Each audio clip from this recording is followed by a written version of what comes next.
E a história de hoje é viver contente. Temos de aprender a viver contente com aquilo que é necessário para as nossas vidas. Aquilo que é desnecessário, nós rejeitamos. Temos de aprender isso tanto na vida material quanto na vida espiritual. E o texto base da nossa história de hoje se encontra no livro de 2 Timóteo, capítulo 3, versículos 16 e 17, que nos diz o seguinte: toda a Escritura é inspirada por Deus e útil para o ensino, para a repreensão, para a correção, para a educação na justiça, a fim de que o homem de Deus seja perfeito e perfeitamente habilitado para toda boa obra. A palavra de Deus, ela é essencial para as nossas vidas e nós devemos viver com aquilo que ela nos ensina. O que não procede da palavra de Deus, nós devemos rejeitar. Aquilo que não vem da Sagrada Escritura, nós devemos abandonar e viver plenamente tudo aquilo que a palavra nos ensina. Certo dia, a mãe de Pedrinho estava chegando em casa com as compras que ela havia feito no supermercado. Ali haviam mantimentos, alimentos, somente coisas necessárias para a casa. Pedrinho, ao ver sua mãe chegando, correu ao encontro dela e perguntou: onde estão os meus chocolates, meus biscoitos, minhas balas, meus danones? Sua mãe olhou para ele e disse: meu filho, nós estamos passando por uma crise e em meio a essas dificuldades, desta vez eu comprei somente o que é necessário para a nossa casa. Não vejo necessidade de comprar tantas coisas. Agora vamos economizar e viver com aquilo que é suficiente, com aquilo que é saudável. Todas essas coisas que você gosta não são necessárias. Devemos comer o que é saudável e totalmente necessário. Frutas, legumes, arroz, feijão, carnes. Pedrinho então disse à sua mãe: mas aí não vale. Eu não consigo viver sem as minhas guloseimas. Eu preciso dos meus chocolates, dos meus danones, dos meus biscoitos. Então sua mãe disse: nós devemos aprender a viver com aquilo que é necessário, com o que é saudável. Tudo aquilo que não tem necessidade, nós não precisamos. Devemos aprender a viver contente com aquilo que temos. O apóstolo Paulo nos diz: aprendi a viver contente em toda e qualquer situação, tanto sei estar humilhado, como também ser honrado. De tudo e em todas as circunstâncias já tenho experiências, tanto de fartura como de fome, assim de abundância como de escassez. Tudo posso naquele que me fortalece. Paulo estava dizendo: quando tem fartura ou quando tem escassez, posso passar por tudo isso, pois Deus é quem irá me fortalecer. Posso chorar, posso sorrir, posso perder e posso ganhar. Posso não ter e posso ter. Tenho Deus que me fortalece de um jeito ou de outro, de noite ou de dia, no frio ou no calor, e por aí vai. Nós devemos estar prevenidos e não podemos ficar gastando dinheiro com coisas desnecessárias em meio a esta crise. José do Egito nos dá uma ótima lição. Ele interpretou o sonho de Faraó. Haveriam 7 anos de abundância e 7 anos de escassez. Durante os 7 anos de abundância, eles deveriam estocar para guardar alimento e ter o que comer durante o tempo de escassez. E assim aconteceu. Ele se tornou o governador do Egito para planejar, organizar e preparar tudo. Eles viveram com aquilo que era suficiente, guardando e estocando para o tempo de fome. Então, eles sobreviveram. No tempo em que toda a terra passou por fome, havia alimento no Egito. E até mesmo a família do próprio José, os descendentes de Abraão, foram conservados pela grande obra que Deus realizou por meio da vida de José no Egito.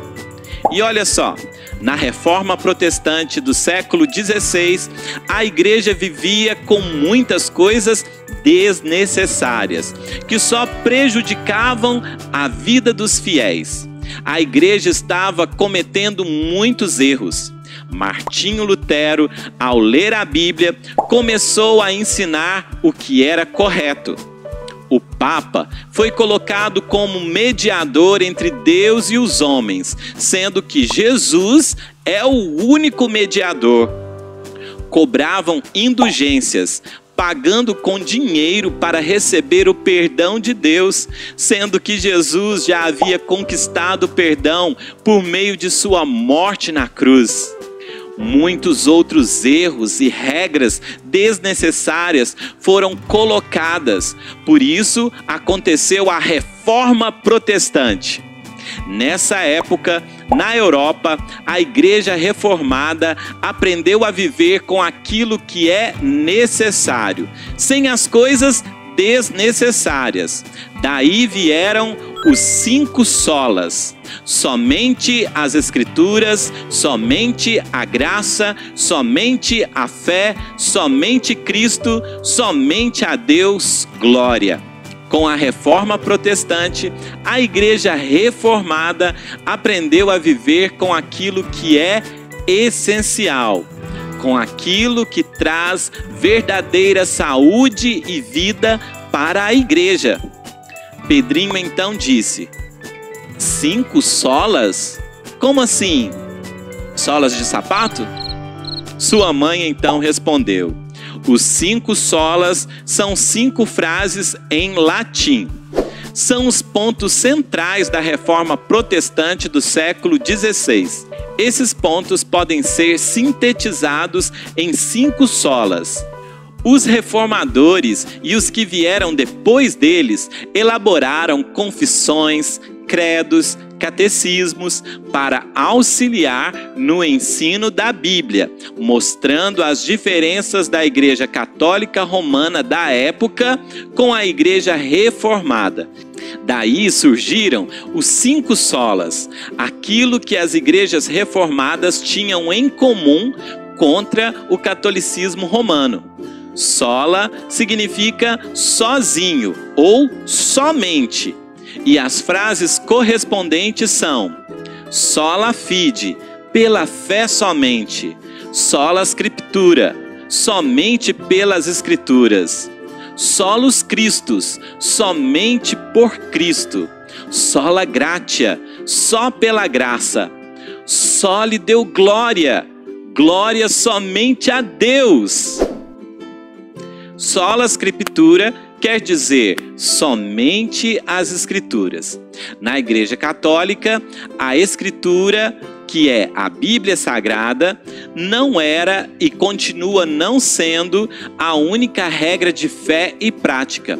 Eles acreditam na revelação continuada, por meio do que o Papa diz, a continuidade na revelação divina. Na Igreja Protestante, a Escritura era e continua sendo a única regra de fé e prática. Deus já falou o que tinha de falar e a sua palavra está na Bíblia. Em Atos 17:11, nos diz que os bereanos examinavam as Escrituras para saber se os ensinamentos que recebiam estavam de fato na Bíblia. Não é possível ultrapassar o que está escrito. O que nós aprendemos, devemos conferir se realmente é bíblico, se realmente está na Bíblia. Solos Christus quer dizer somente Cristo. A Igreja Católica apresenta o Papa como mediador entre Deus e os homens. Não só o Papa, mas diversos mediadores, que são os santos. A Igreja Protestante ensina que somente Jesus é o único mediador entre Deus e os homens, e que ninguém vem ao Pai senão por Ele. Este é o ensino da Palavra de Deus a respeito de Cristo Jesus, o nosso mediador. Todo o Velho Testamento converge em Jesus Cristo. Em Atos 4:12 nos diz: e não há salvação em nenhum outro, porque abaixo do céu não existe nenhum outro nome dado entre os homens pelo qual importa que sejamos salvos. Ele recebeu nossa punição para recebermos os direitos que ele conquistou para nós. Sola gratia quer dizer somente a graça. Na Igreja Católica, o homem é cooperador da graça. A salvação era baseada em obras, méritos e, inclusive, o perdão de Deus poderia ser comprado por meio de indulgências. Era preciso pagar promessas, ser bom para merecer a graça de Deus. A Igreja Protestante ensina que a graça é favor imerecido. Jesus se entregou em um sacrifício de amor para nos dar a graça. Seu sacrifício é totalmente suficiente para a salvação. Não há nada que eu faça para merecer a graça de Deus. Pela graça sois salvos mediante a fé, e isso não vem de vós, é dom de Deus. As obras são parte da vida cristã, mas não compramos salvação com elas.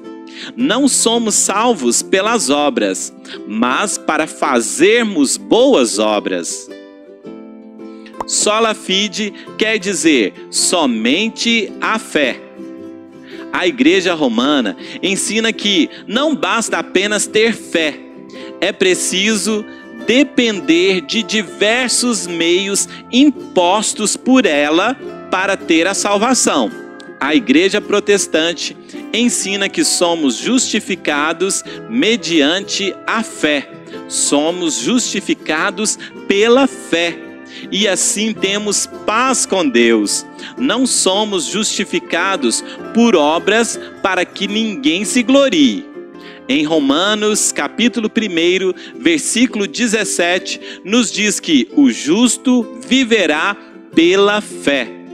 Não adianta eu ficar fazendo diversas coisas para merecer as bênçãos de Deus.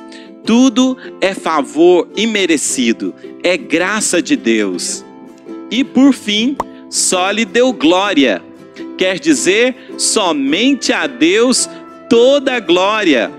A Igreja Católica divide a glória de Deus com os papas e os santos. A Igreja Protestante ensina que esse é o resultado de todos os outros pontos que nós já vimos. E tudo deve ser somente para a glória de Deus. Em Isaías, capítulo 42, versículo 8, nos diz: eu sou o Senhor, este é o meu nome, a minha glória, pois, não a darei a outrem, nem a minha honra às imagens de escultura. Então, esses são os 5 pontos, os 5 solas da Reforma Protestante. Eles representam os principais pensamentos de todas as igrejas reformadas. E desde então passaram a caracterizar o pensamento reformado. Esses são os fundamentos que os reformadores resgataram e não criaram. São pilares da Reforma Protestante. A igreja voltou à sua essência. Por isso foi reformada, buscando aquilo que era essencial para a vida cristã. Pedrinho então disse o seguinte: que legal conhecer os 5 solas.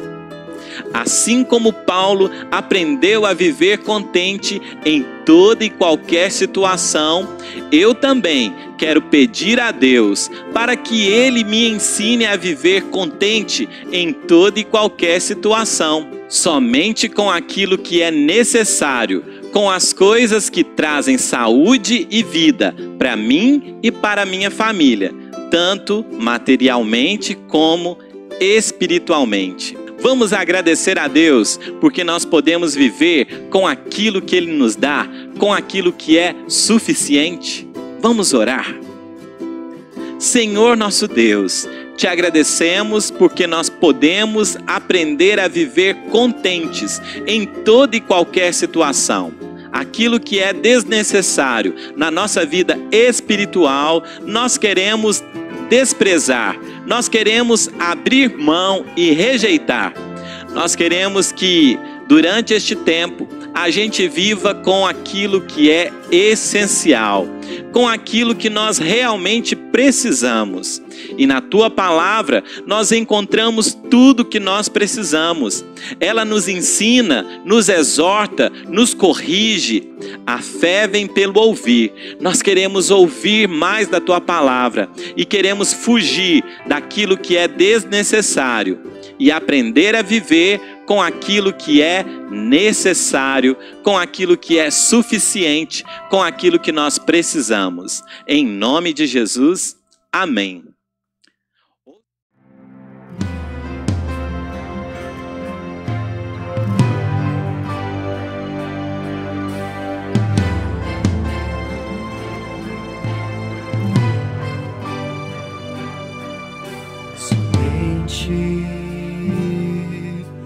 Cristo, somente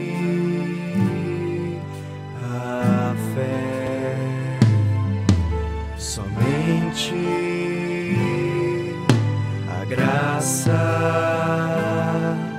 somente as Escrituras, somente